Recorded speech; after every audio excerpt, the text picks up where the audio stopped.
Hello again. As-salamu alaykum. Welcome to my first official full-length podcast of Jenna Loves Allah. Yes, I have chosen a name, Jenna Loves Allah, for my podcast. And Bismillah, before I really get this thing going, just to have everything all the way it's supposed to be. I am very thankful for the feedback I got on my introductory podcast. It was nice to see that I actually made some people laugh at my pronunciation of niqab.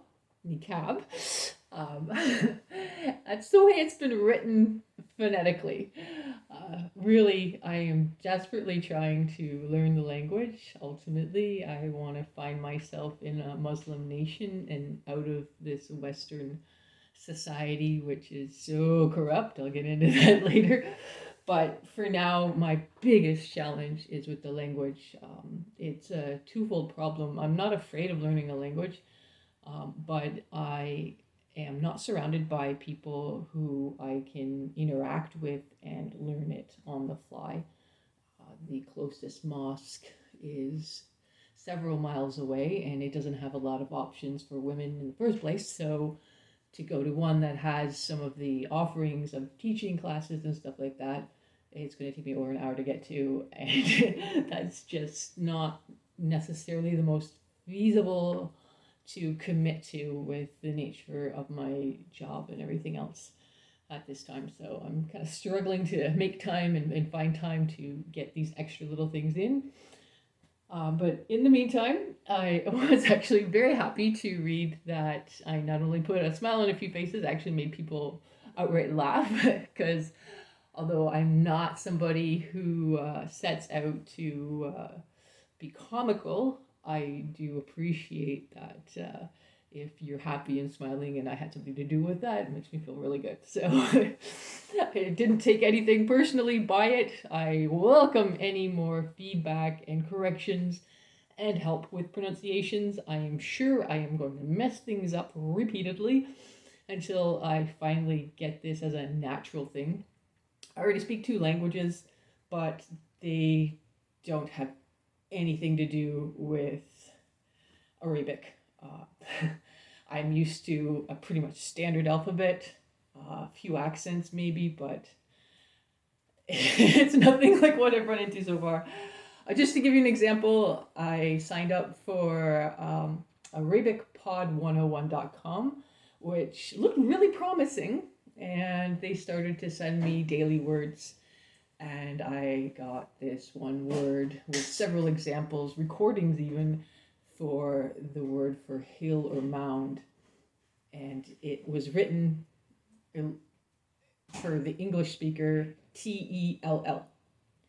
Well, if you're a native English speaker, that spells tell. The pronunciation of this word was anything but tell. It was closer to tall or to all, which is, Tall or possibly a Thl. Just a very soft as opposed to an which is a very different sound. And this is the kind of thing that I'm running into everywhere. So I will write down a word the way it's given to me, because your alphabet, I haven't even figured out the very basics of that yet. It's all script, and when I learned to read and write in English, it was all printed. Script came later. So I'm just... It looks like somebody took a stick and wrote in the sand, which I imagine the fact that the language originates from desert-like situations was probably exactly how the first written stuff was done.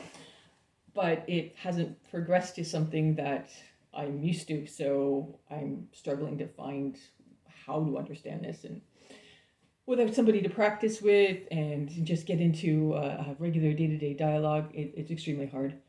And I'm still, even the prayers are very, very difficult for me. So I'm getting there slowly but surely. I'll try to find the words when they're appropriate and do my best with that. Today, I'd like to talk about why I think I would be more at home in a less Western society. First of all, I've never been a feminist. No, I can't entirely say that. My mother tried to make me a feminist. I've always been very strong, very vocal, very sure of myself. But I find, especially since the woke thing started to really become something, that the feminist ideal pushing things that women have to work as opposed to having the choice has really been something that I am not for.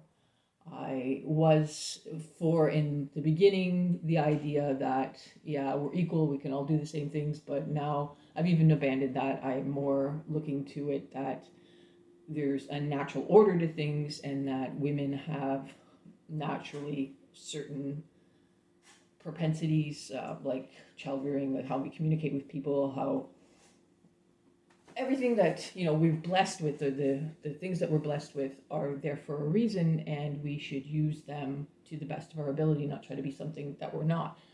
And I find that Western society very much is trying to make women into men and men into women, confound the whole thing, split up the family, and just destroy everything from the way it was set up naturally to be balanced and wholesome and good and a healthy continuance for all of society.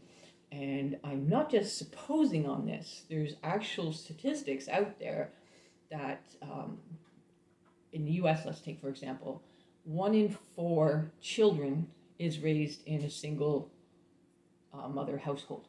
So there's absolutely no father figure at all. No step, no adoptive, no real father, no nothing. It's just the mother taking care of them. And that mother has to go out and work. So then that child is deposited into a daycare facility. It's deposited into the school system where it's usually met with other women or very effeminate men these days. And they're continuously fed this message, especially the boys, that their masculinity, because of toxic masculinity, is a bad thing. So they can't behave like boys.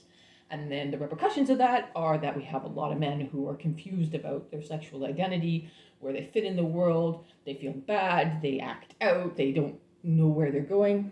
And so we have drug abuse, we have people in jail. The vast majority of people in jail are actually coming from these single parent households. You have girls that have been raised with just a mom. Well, they don't know how to relate to men necessarily.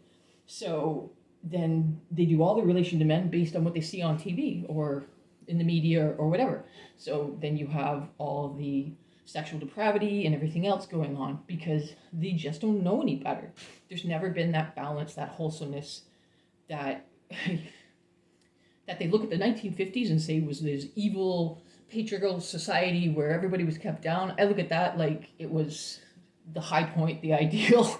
It was when everything was good and it went downhill from there. It was like it's a crazy thing. So anyways, I look today and I see the developing Muslim nations as a step back to like the pioneer days. It's like very basics. It's a struggle for existence. Nobody really has a lot. Everybody kind of has to cooperate and work together and to get ahead in the world. And that's all a good thing. You have a sense of community of the people around you. I don't know any of my neighbors. I'd like to, but I've got like one person who's really gregarious. I call her the cat lady because she's got like 6 cats. But I don't know her name. I just know her to see her because she's like one of the few people that actually talk. And I'm a very open person. Like I'll talk to anybody if given half the chance, but I find that most people just don't want to get to know their neighbors anymore. And there's no real sense of community. And when you do have a community, it has to now be through the religious facilities or what have you. And even that, because of COVID, has been struggling.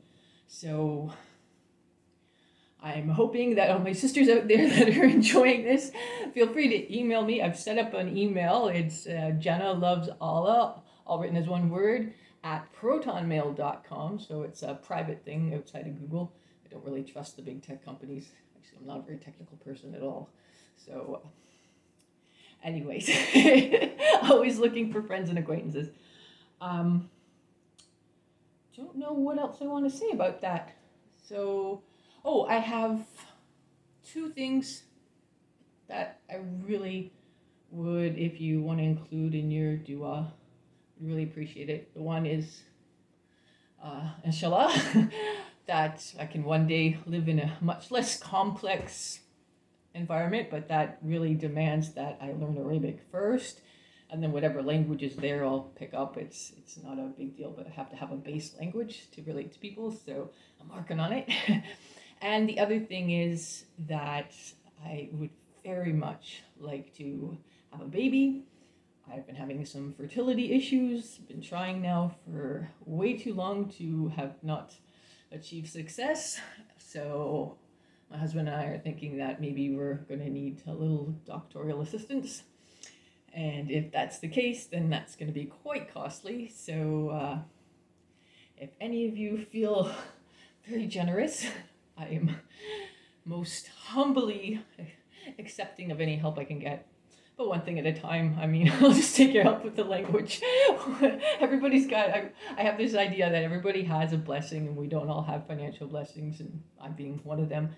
But I found that Allah has blessed me in so many other ways in my life that I don't really care about the finances of things. I look more to sharing the other blessings I have. So that means, getting out here and talking to people because I've got a more gregarious nature than somebody who's a little shyer, then okay.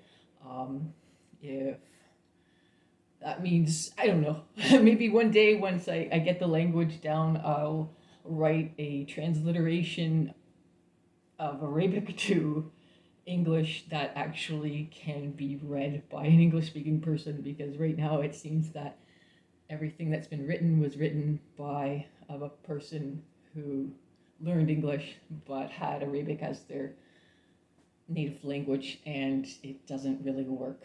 The letter for letter transliteration isn't true. So there's no consistency in the vowel sounds or even sometimes the consonant sounds. So it's definitely something that's needed out there, but one day at a time. When I finally figure out the language for myself, that's a project I'll probably undertake. But for now, hoping that everything's going well for you. Allah blesses you profusely. And until next time, thank you for joining me.